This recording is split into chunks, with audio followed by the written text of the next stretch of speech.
जैसा कि आप सब जानते हैं दैट 15 सितंबर को हमने GTMO allopathy, homeopathy and dental surgeon ये हमने फर्स्ट रिटन एग्जाम कंडक्ट कराया है एग्जैक्टली आफ्टर 2 years। तो 2 साल बाद APPSC में फर्स्ट रिटन एग्जाम कंडक्ट हुआ, जिसमें 1093 कैंडिडेट्स ने अप्लाई किया था एंड 962 कैंडिडेट्स अपीयर किए। हमने बहुत सारे जैसा कि हमने टाइम टू टाइम मीडिया को और न्यूज़पेपर में और कैंडिडेट्स को इन्फॉर्म किया था। तो I will just briefly tell you कि what new structures, things that we have introduced in this examination and how we are ensuring that utmost transparency and accountability is done in these examinations। आप सब जानते हैं जनवरी में reconstitution हुआ था commission का, उसके बाद से हम कंटिन्यूस रीऑर्गेनाइजेशन और स्ट्रक्चरल चेंजेस कर रहे हैं। सबसे पहले हमने नया मैनुअल बनवाया एग्जाम कंडक्ट करने का, रिटन इंटरव्यू एंड जो भी प्रोसीजर्स होते हैं एग्जामिनेशन के, उसके लिए हमने पहले ओपिनियंस और सजेशंस लिए थे पब्लिक से। फिर उसके बाद हमने मैनुअल का ड्राफ्ट बना के वेबसाइट पे डाला और उस पर फिर से सजेशंस दिए और हमने वेबसाइट को फाइनलाइज करके पब्लिक डोमेन में पब्लिश कर दिया था जून में। उसी को हमने बेसिस बना के फर्स्ट इंटरव्यू और अब फर्स्ट रिटन एग्जाम कंडक्ट कराया है। फर्स्ट इंटरव्यू हमारा अगस्त में हुआ था, 2-3 अगस्त में। उसमें हमने जूनियर स्पेशलिस्ट और डेंटल स्पेशलिस्ट का डायरेक्ट इंटरव्यूज थे वो कराया SOP और मैनुअल फॉलो करते हुए। और अब 15 सितंबर को हमने फर्स्ट रिटन एग्जाम कंडक्ट कराया जनरल ड्यूटी मेडिकल ऑफिसर का। हमने स्टेप बाय स्टेप जो नई चीज़ें इंट्रोड्यूस की हैं to ensure complete transparency based on our manual and based on the suggestions received from various pairs, और जो हमने विजिट की UPSC में, दूसरे पब्लिक सर्विस कमीशंस में, दूसरे स्टेट्स का एक्सपीरियंस लेके हमने बहुत नई चीज़ें इंट्रोड्यूस की। सबसे पहले एडमिट कार्ड में हमने बिल्कुल क्लियर इंस्ट्रक्शंस लिखी कैंडिडेट्स के लिए, ताकि किसी भी प्रकार की कोई भी कंफ्यूजन नहीं हो उनको एग्जाम से पहले या एग्जाम के टाइम पे। वो इंस्ट्रक्शंस हमने वेबसाइट पे पब्लिश भी की और just before the exam also एक और हमने जो स्ट्रिक्ट कंप्लायंस के लिए जैसे टाइमिंग्स थी वो सब भी हमने वेबसाइट पे पब्लिश किया। हमने ग्रीवेंस सेल बनाया हेडेड बाय जॉइंट सेक्रेटरी, और एक हमने हेल्प डेस्क नंबर बनाया जो कम्प्लीटली एक्टिव रहा है during the entire examination process. It's a 24 hour service जिसमें आप कभी भी थ्रू मेल कैंडिडेट्स अपना ग्रीवेंस दे सकते थे या आप जो भी उनको सपोर्ट चाहिए वो लिख सकते थे, कंफ्यूजन जो भी है, and it was immediately responded and examined and responded. तो सबसे पहले कैंडिडेट्स को फैसिलिटेट करने के लिए इंस्ट्रक्शंस और ग्रीवेंस ये सब का ध्यान रखते हुए एडमिट कार्ड में मेंशन किया गया। सेकेंडली हमने प्रोविजनल एडमिट कार्ड, जब हमारे पास एप्लीकेशंस रिसीव हो गई तो हमने प्रोविजनल लिस्ट बनाई, कैंडिडेट जिनका एक्सेप्ट किया उनका भी, जिनका रिजेक्ट किया उनका भी, और जिनका प्रोविजनली एक्सेप्ट किया उनका भी, अलॉन्ग विद द रीजंस कि क्यों उनका रिजेक्ट हो रहा है या क्यों उनका प्रोविजनली एक्सेप्ट हो रहा है। और उस को हमने वेबसाइट पे डाला और कैंडिडेट्स को टाइम भी दिया कि अगर थोड़ा बहुत छोटी डॉक्यूमेंट्स मिसिंग हो रहे हैं ताकि उनका कैंडिडेचर कम्प्लीटली कैंसिल नहीं हो, छोटी गलती के पीछे उनको हमने टाइम भी दिया, 2 दिन का समय दिया एंड करेक्शन के लिए। और उसको ये सब हमने ईमेल के थ्रू भी कम्युनिकेट किया एंड वी एंश्योर कि जहाँ पे करेक्शन जो कैंडिडेट्स सीरियस कैंडिडेट्स थे करेक्शन कराया उनको करेक्ट करके we accepted their candidature. This is the first examination, so it is important that we set the standards and guidelines right. तो ये प्रोविजनल लिस्ट से वी एंश्योर कि जो कैंडिडेट सीरियस नहीं है, अपने डॉक्यूमेंट्स नहीं सबमिट किए हुए एज पर द एडवर्टाइजमेंट या एज पर द गाइडलाइंस, वो एग्जाम नहीं लिखें। एंड जो सीरियस कैंडिडेट है जिन्होंने सब किया हुआ है बट छोटी मोटी गलती हो गई है वो पिनलाइज नहीं हो। तो after this the final list of candidates was placed and accordingly admit cards were issued। हमने जहाँ जहाँ कोशिश की है, जहाँ हो सकता है वहाँ ईमेल के थ्रू कैंडिडेट्स को कम्युनिकेट किया जाए, so that there is no communication gap with the candidates. With regards to physical examination, again हमने external observers अब बुलाए अब की बार for all the process, written examination के टाइम पे भी and result के टाइम पे जो स्कैनिंग का प्रोसेस होता है उस सबके लिए external observers बुलाए गए. पूरी चेकलिस्ट बनाई गई, जो भी एग्जाम फंक्शनरीज थे उन सबको दिया गया. सीनियर लेवल गवर्नमेंट ऑफिसर्स को बुलाया गया so that जो एग्जामिनेशन प्रोसेस हो वो एकदम स्मूथली ऑब्जर्व किया जाए. The exam was conducted at 2 centers. Examination बहुत स्मूथली हुए. जो हमारे प्रोटोकॉल्स थे एज पर मैनुअल जो भी मेंशन किया था उसको स्ट्रिक्टली फॉलो किया गया, whether it was with respect to closure of gate or timings of all the steps of the examinations. उसके अलावा जब एग्जामिनेशन स्मूथली हो गया तो जो एक मेजर हमने, जैसा कि हमने अपने मैनुअल में भी दिया था, हमने जो मेजर चेंज इंट्रोड्यूस किया वो है answer key challenge. After every MCQ और ऑब्जेक्टिव एग्जामिनेशन हमने मैनुअल में लिखा था कि we will give answer keys. तो अब की बार हमने रिजल्ट बनाने से पहले ही आंसर की चैलेंज वेबसाइट पे लगाया along with the question booklets और आंसर की वेबसाइट पे लगा के कैंडिडेट्स को मौका दिया गया कि अगर उनको किसी भी क्वेश्चन में किसी भी प्रकार का डाउट है तो वो उसको फॉर्म में भर के हमारी नॉलेज में लेकर आए. उसको एक हमने सब्जेक्ट एक्सपर्ट पैनल बनाया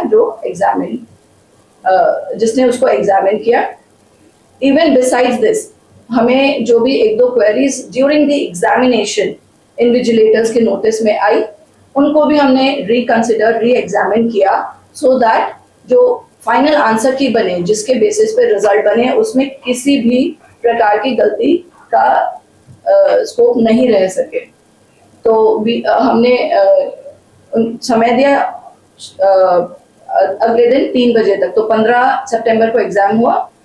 आंसर की अपलोड करने के बाद एग्जाम जब खत्म हुआ पूरा, जब हमारे रिटन शीट सारी वापस आ गए, वो स्ट्रॉन्ग रूम में लॉक हो गए, उसके बाद हमने आंसर की अपलोड की और हमने 16 तारीख के 3 बजे तक का मौका दिया सिर्फ कैंडिडेट्स को कि वो अप्लाई कर सके अगर उनको किसी भी क्वेरी में डाउट है. तो through this I want to inform the candidates also कि we will continue to do this practice. तो इसलिए एग्जाम खत्म होने के बाद वो एक बार वेबसाइट पे जाके अगर कोई भी किसी में भी उनको डाउट है तो वो आंसर की चैलेंज लें और हमें बताएं.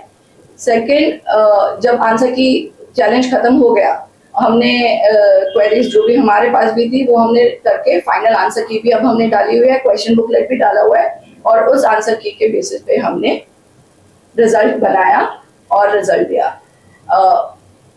एग्जामिनेशन के टाइम पे हमने और कुछ जैसे ब्रीफिंग सेशंस किए ऑब्जर्वर्स के, और हमने बायोमेट्रिक भी इंट्रोड्यूस किया. आपकी बात बायोमेट्रिक फर्स्ट टाइम इंट्रोड्यूस हो रहा है एपीपीएससी में, ये इंश्योर करने के लिए कि कैंडिडेट्स जो आ रहे हैं, जिन्होंने अप्लाई किया है वही एग्जाम लिख रहे हैं, उन्हीं का रिजल्ट बन रहा है. तो उस चीज़ को इंश्योरिटी करने के लिए बायोमेट्रिक हमने इंट्रोड्यूस किया. हमारे पास सफिशिएंट टीम थी तो बहुत ही स्मूथली ये प्रोसेस हुआ.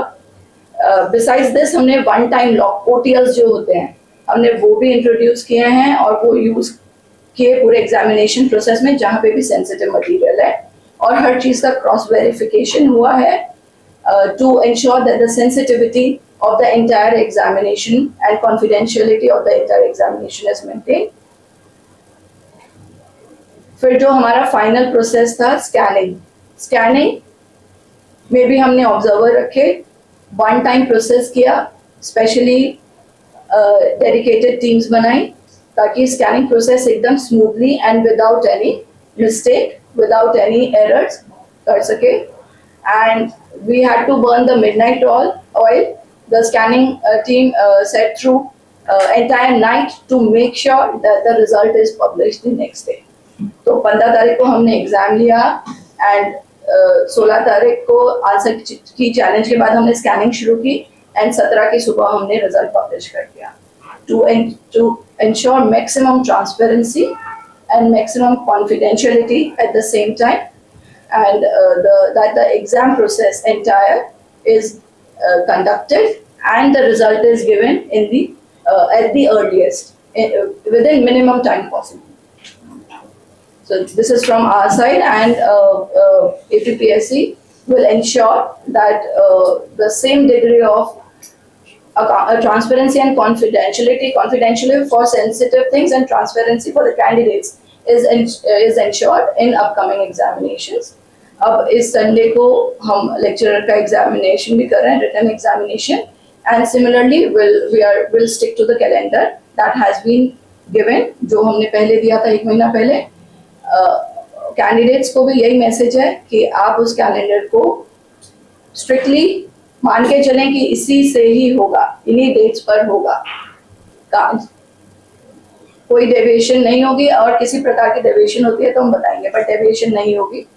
हमारी टीम 24 घंटा काम कर रही है to ensure that we are able to conduct this examination in the smoothest, fairest manner and at the earliest. Thank you so much for coming. Ma'am, आपने बायोमेट्रिक्स की बात की. What kind of biometric team, how it is being verified? Biometric team, जैसा कि हमने SSB exams में भी देखा है, बायोमेट्रिक टीम होते हैं. जो भी कैंडिडेट्स हैं वो उस टाइम अपना बायोमेट्रिक देते हैं और फोटोग्राफ देते हैं. दोनों चीज़ें हम ले रहे हैं हमसे टू एंश्योर कि वही कैंडिडेट है जिसने अप्लाई किया है और उनका एक जो आईडी नंबर उन्होंने at the time of filling of application form submit किया है, उससे वो हम वेरीफाई कर रहे हैं. ये जरूरी है क्योंकि जैसे अभी जो हमने पेपर कंडक्ट किया इसमें 2 सेशंस थे, पेपर 1, पेपर 2. तो हमें इंश्योर करना है कि सेम बच्चे आ रहे हैं पेपर 1 में भी, पेपर 2 में, एंड किसी भी टाइप का जो होता है कि कोई और आ जाता है कैंडिडेट को रिप्रेजेंट करने या एग्जाम लिखने, ऐसे रिस्क को एलिमिनेट करने के लिए. एंड हमारे पास 2 केसेस आए भी जिसमें जो पेपर 1 में आए बट पेपर 2 में नहीं आए. तो ये जब हमारे पास इंफॉर्मेशन है तो it is easier to verify. और वही बायोमेट्रिक जब हमने बाद में अटेंडेंस रजिस्टर से भी क्रॉस वेरीफाई किया, अटेंडेंस जो फिजिकली भरी गई थी eight the time of examination, उसके साथ भी क्रॉस वेरीफाई किया कि इट इज़ मैचिंग. कहीं पे कोई भी किसी टाइप का डिस्क्रिपेंसी नहीं हो, कहीं पे कोई भी टाइप का डूबियस नहीं एग्जाम लिखा जाए. इन चीज़ को इंश्योर करने के लिए कि फेयरेस्ट मैनर में एग्जाम हो, ये बायोमेट्रिक इंट्रोड्यूस किया है. मैम, नेक्स्ट टाइम आप लोगों का जो कमीशन का तरफ से ये जो सिविल सर्विसेज का रिक्रूट में उनका एग्जामिनेशन का कब ऐसे होने का चांसेस है? हम ऑलरेडी अपने कैलेंडर में उसकी डेट दे चुके हैं. हमारे पास एक रिक्वेस्ट है, सिलेबस भी जो भी गवर्नमेंट ने दिया हुआ है वो भी हमारी वेबसाइट पे अवेलेबल है. तो कैंडिडेट्स आर रिक्वेस्टेड कि वो अपनी तैयारी करते रहे. हम पूरा जो हमारे पास रिक्वेजिशन आया है वो पूरा एग्जामिन हो रहा है एंड उसको हम बहुत जल्दी एडवर्टाइज भी करने वाले हैं. तो we are sticking to the date. Candidates भी उस डेट को कैलेंडर में हमने उसको इसलिए दिया था ताकि they have a clear picture and they get enough time for preparation. तो we are sticking to that date and we will be advertising soon. Website check करते रहिए. हम सारे इंफॉर्मेशन, सारे forms, everything is being put on the website, updated on the website.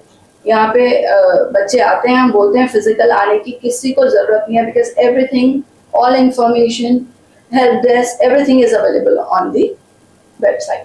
तो please keep visiting APPSC website for all updated information. Madam, इस पर examination में कुछ क्वेरीज या कंप्लेंट्स ऐसे कुछ आए?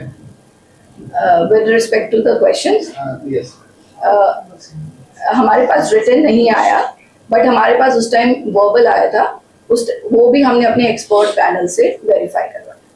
So, yes, ma'am, if I can know what kind of complaints have been endorsed by the candidates? It was regarding the clarity of the options.